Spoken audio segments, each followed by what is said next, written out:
manusia daripada mengingati Allah Ta'ala, berzikir mengingati Allah Ta'ala di dalam rumahnya, maksudnya di masjid. Dan orang sedang baca Quran, dia datang halaunya. Orang tengah solat, dia datang halaunya. Ini satu perbuatan yang zalim. Dan kadang-kadang ialah apa yang berlaku pun kadang-kadang jadi salah faham kan.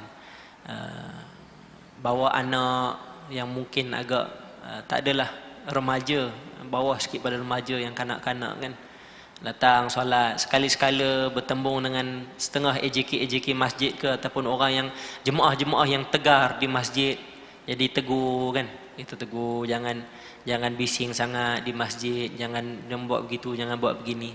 Jadi ini kita bukan kata satu perbuatan yang menghalang orang datang ke masjid. Ini satu didikan kan. Eloklah, maksudnya anak dia datang ke masjid, jemaah-jemaah tolong bantu dia kan, beri nasihat.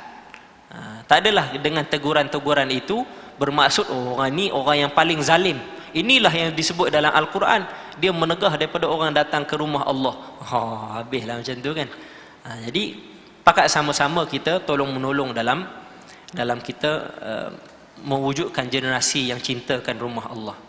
Yalah, kita faham bukan mudah kan? Kita yang datang ke masjid hari ni, datang duduk dalam masjid, kita ada kesadaran untuk duduk diam dengar kuliah, bukannya lahir-lahir terus macam tu kan. Kita dah melalui proses. Dah kena rotan dengan ayah dulu, dah kena sound dengan jemaah-jemaah dekat masjid dulu kan, baru kita faham keadaannya begitu.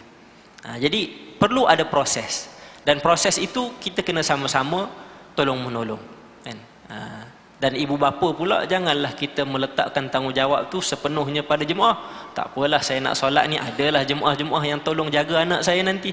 Jangan begitu kan. Sama-samalah, kalau kita rasa kita tak boleh nak handle kan, anak kita mungkin kita tahu dah ni, kalau dia datang ni memang confirm dia berlari kat depan orang tengah solat ni. Kalau dah tahu dah begitu, kita guna kaedah lain dulu, tak perlu nak bawa lagi datang solat kan. Sampai tahap jemaah-jemaah yang tengah solat tu tak khusyuk. Sebab apa? Sebab kat bawah tu ada spek mata dia kan, letak spek mata kat bawah tu tengah solat. Kawan tu lari kan? Dengar kaki dari jauh lagi dia, sudah kena dah. Jadi mengundang orang lain tak khusyuk solat. Jadi ini kita kata perlu kerjasama kan.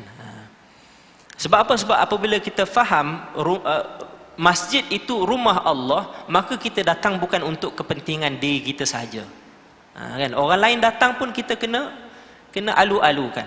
Sebab kita semua ni datang ke rumah Allah dan menjadi tetamu Allah. Innama ya'muru masajidallah man amana billahi wal yaumil akhir. Sesungguhnya individu yang mengimarahkan rumah Allah Ta'ala itu adalah orang yang beriman, percaya kepada Allah dan hari akhirat. Maksudnya ini salah satu daripada ciri-ciri orang yang mengimarahkan rumah Allah. Maksudnya kalaulah Allah Ta'ala permudahkan kita mudah untuk datang ke rumah Allah, mengimarah rumah Allah dengan ibadah-ibadah, ini salah satu daripada tanda-tanda seseorang itu ada apa? Amana billah, dia beriman kepada Allah dan dia beriman kepada hari akhirat. Sebab tu orang yang selalu datang ke masjid ni jangan kita pandang remeh kan. Sebab tu orang tu dulu katakan, kalau nak carikan jodoh bagi anak ke, ataupun nak cari menantu sebagainya, datang tengok kat masjid. Dia selalu datang ke masjid ke tak? Dia bukan syarat, tapi orang yang datang ke masjid ni mesti dia ada sifat-sifat tu. Sebab Allah Ta'ala sebut, orang yang suka mengimarahkan rumah Allah itu amana billah, dia memang ada keimanan dia pada Allah dan dia beriman pada hari akhirat. Dia nakkan ganjaran, dia tak nak masuk neraka, dia nak masuk syurga, dia ada keimanan tu. Maka ini antara ciri-ciri orang yang suka mengimarahkan rumah Allah Ta'ala.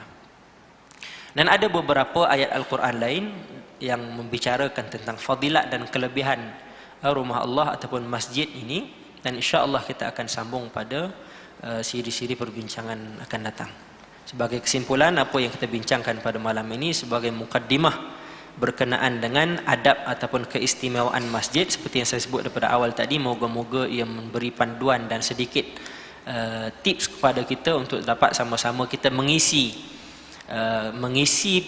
peluang yang Allah Ta'ala berikan kepada kita, yang mana kita dah mampu datang ke rumah Allah, kita mampu lagi untuk tacap ataupun perelokkan dengan adab-adab tertentu apabila kita datang ke rumah Allah. Moga-moga kita mendapat redha Allah Subhanahu wa taala. Aqulu qawli hadza astaghfirullahal azim li wa lakum. Ampun maaf atas segala kekurangan. Bismillahirrahmanirrahim. Alhamdulillahi rabbil alamin, wassalatu wassalamu ala asyrafil mursalin wa ala alihi washabbihi ajma'in. Allahumma 'allimna ma yanfa'una wanfa'na bima 'allamtana, rabbana zidna 'ilman warzuqna fahma. Wa sallallahu ala sayyidina Muhammad wa ala alihi washabbihi wa baraka wa sallam. Walhamdulillahi rabbil alamin. Assalamualaikum warahmatullahi wabarakatuh.